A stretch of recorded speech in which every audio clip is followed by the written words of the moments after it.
하나님 아버지, 비록 코로나로 인해 함께 모이지는 못했지만 하나님의 말씀을 사모하는 마음으로 각자의 자리에서 하나님 앞에 나아갑니다. 그 마음을 기쁘게 받아주시고 저희 모두의 마음 가운데 하나님의 위로와 사랑으로 채워 주시옵소서. 무엇보다도 오늘 이 밤에 주신 귀한 말씀을 붙잡고 하루하루를 승리하며 기쁨 가운데 살아가게 인도하여 주옵소서. 예수님의 이름으로 기도드립니다. 아멘. 오늘 하나님의 말씀은 이사야 1장 11절부터 17절 말씀입니다. 여호와께서 말씀하시되 너희의 무수한 재물이 내게 무엇이 유익하뇨? 나는 순양의 번제와 살찐 짐승의 기름에 배불렀고 나는 수송아지나 어린 양이나 순념소의 피를 기뻐하지 아니하노라. 너희가 내 앞에 보이러 오니 이것을 누가 너희에게 요구하였느냐? 내 마당만 밟을 뿐이니라. 헛된 재물을 다시 가져오지 말라. 분향은 내가 가증히 여기는 바요. 월삭과 안식일과 대회로 모이는 것도 그러하니 성회와 아울러 악을 행하는 것을 내가 견디지 못하겠노라.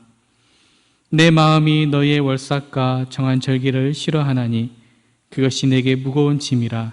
내가 지기에 곤비하였느니라.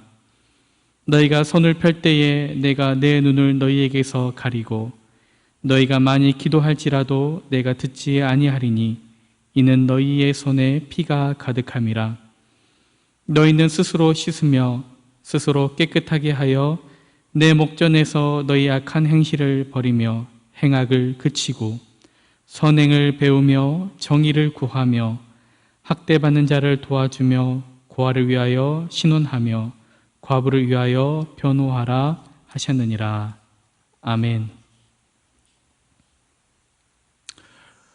오늘은 설교를 시작하기 전에 한 가지 즐거운 상상을 해보면 어떨까요? 어느 날 길을 걸어가고 있는데 어떤 사람이 다가오더니 아무 이유 없이 나에게 돈 1,000만 원을 주고 갔다고 한번 생각해 봅시다. 기쁘실 것 같으신가요? 안 기쁘실 것 같으신가요? 아마도 대부분은 기쁜 마음으로 그 돈을 받을 것입니다. 그런데 이번엔 조금 다르게 한번 생각해 보면 어떨까요?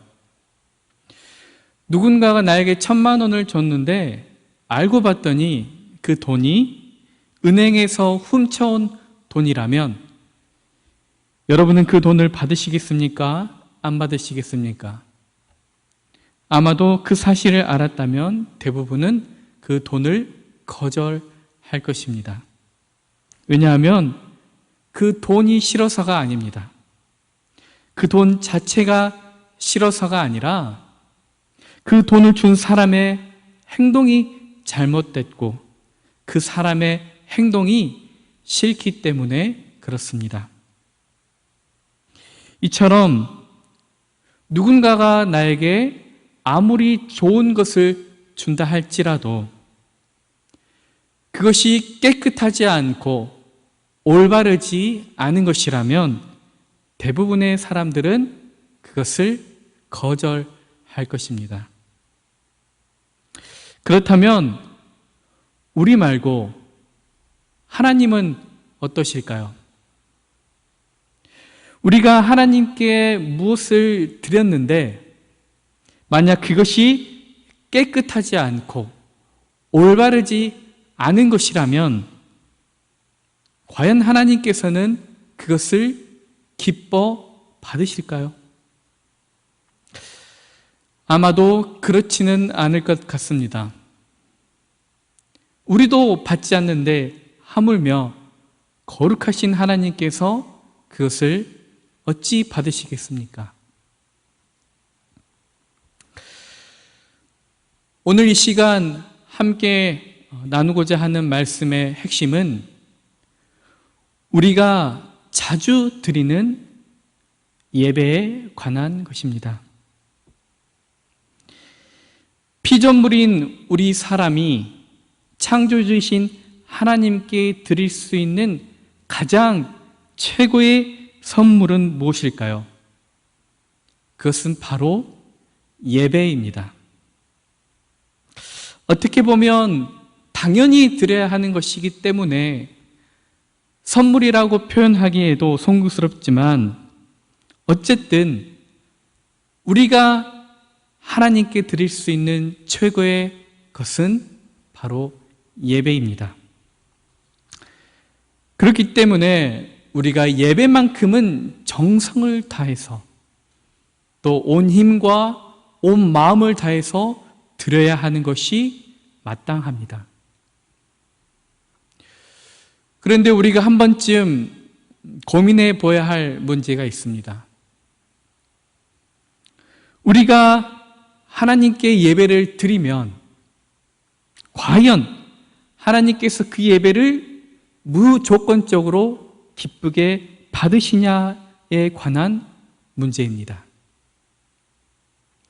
당연히 우리야 예배를 기쁨으로 드리고 감사함으로 드리고 정성을 다해서 우리가 드리지만 과연 그 예배를 받으시는 하나님께서 우리가 드리는 모든 예배를 기쁘게 받으시냐 하는 것입니다. 우리가 하나님을 볼 수 없고 또 만날 수 없기 때문에 정확히는 알 수 없지만 오늘 말씀을 통해서 추측할 수 있는 것은 하나님께서는 우리가 드리는 모든 예배를 다 기뻐 받지는 않으시는 것 같습니다. 하나님께서 우리가 예배를 드리면 무조건적으로 다 기뻐 받으시는 것이 아니라 하나님께서 기뻐 받으시는 예배가 있고 기뻐 받지 않는 예배도 있다는 사실입니다. 오늘 본문에 기록된 이야기를 간단하게 요약하면 이렇습니다. 이스라엘 백성들이 하나님께 예배를 드렸습니다. 예배도 보통 예배가 아닙니다. 안식일을 지키고 또 매월 하나님께 제물을 드리고 종교적 절기를 지켜서 드리고 매주의 축제와 속죄의 날과 초막절과 성회로 모여서 드리고 풍성한 희생 제물로 드리고 기도하기를 쉬지 않고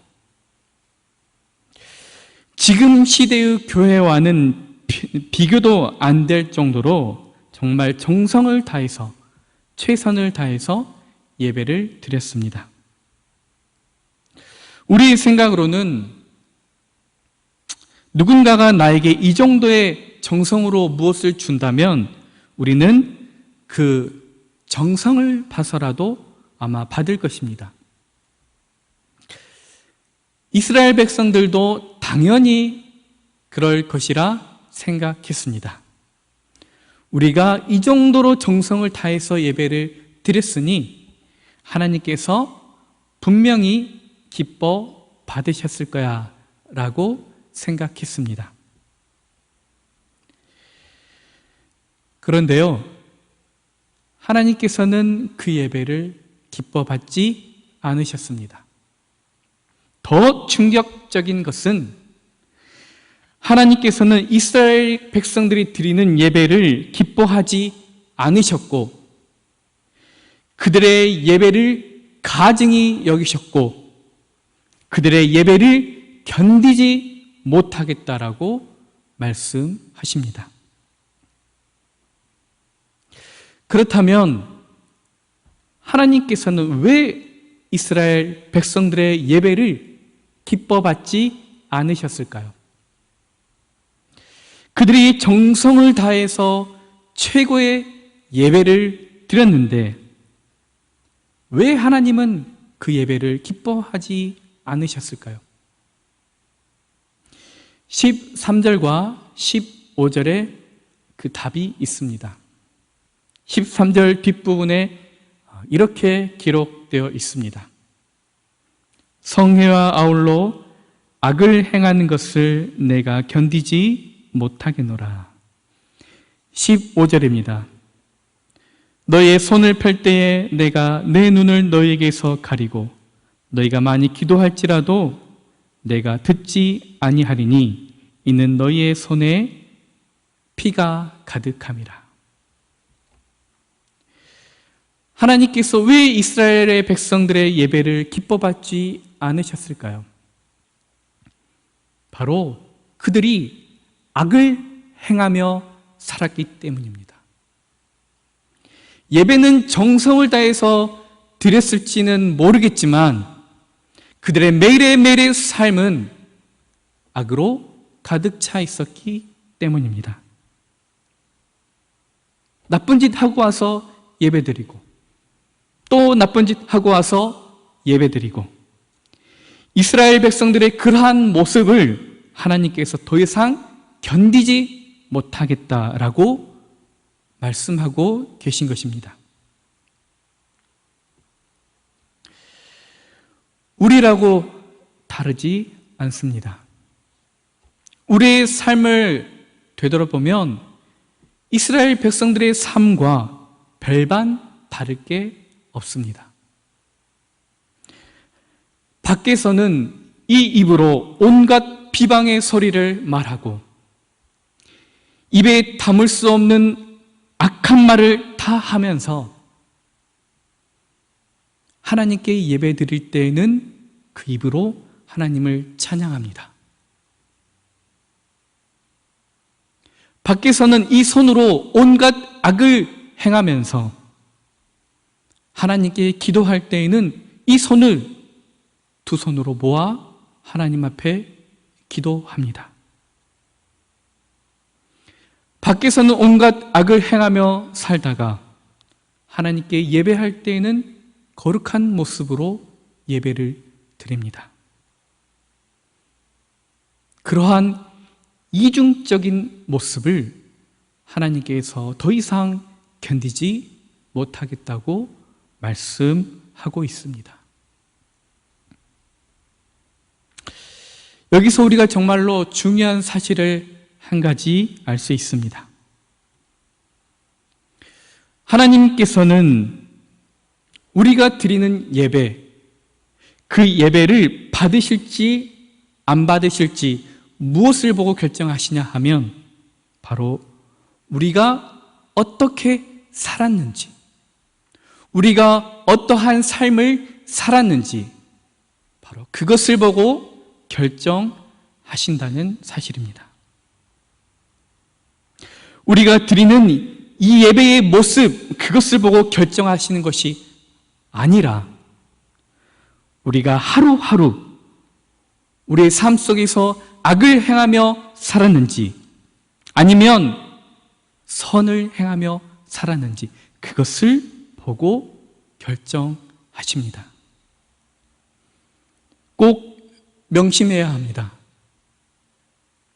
우리가 아무리 정성을 다해서 예배를 드려도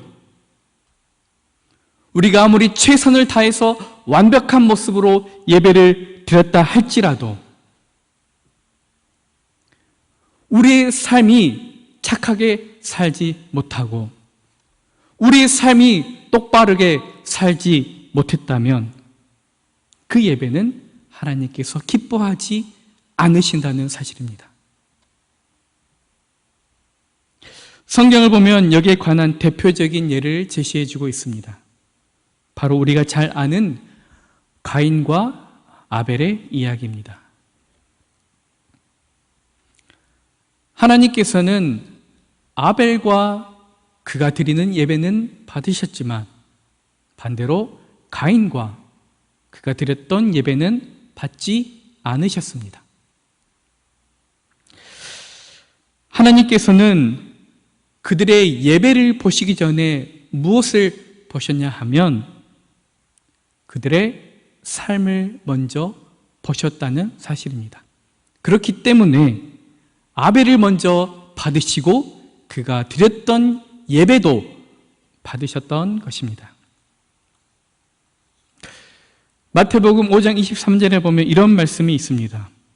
그러므로 예물을 제단에 드리려다가 거기서 내 형제에게 원망 들을 만한 일이 있는 것이 생각나거든 예물을 제단 앞에 두고 먼저 가서 형제와 화목하고 그 후에 와서 예물을 드리라.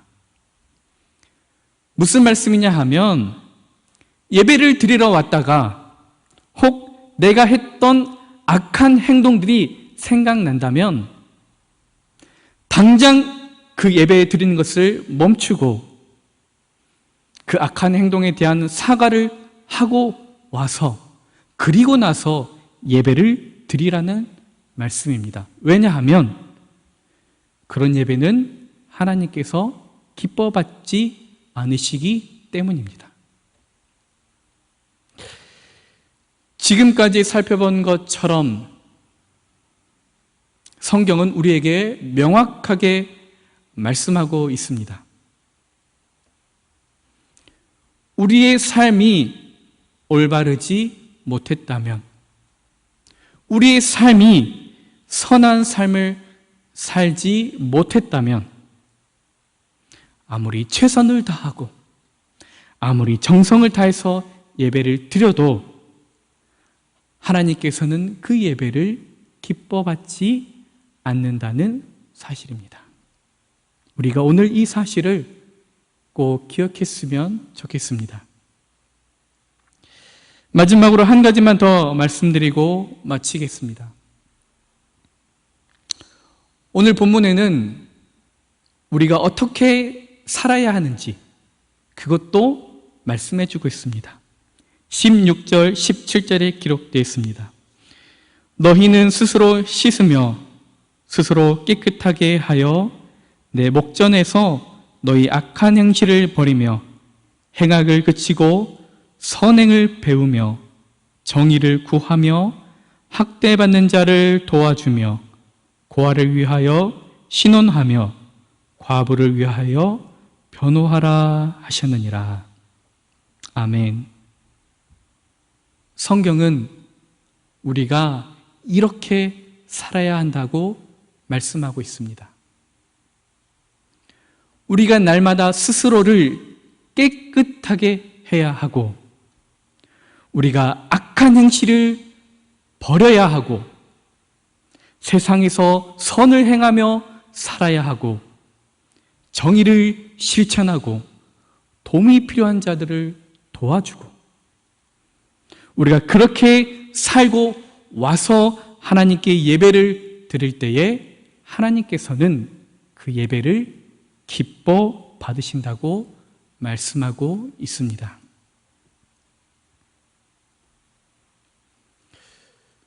우리가 예배를 드렸다.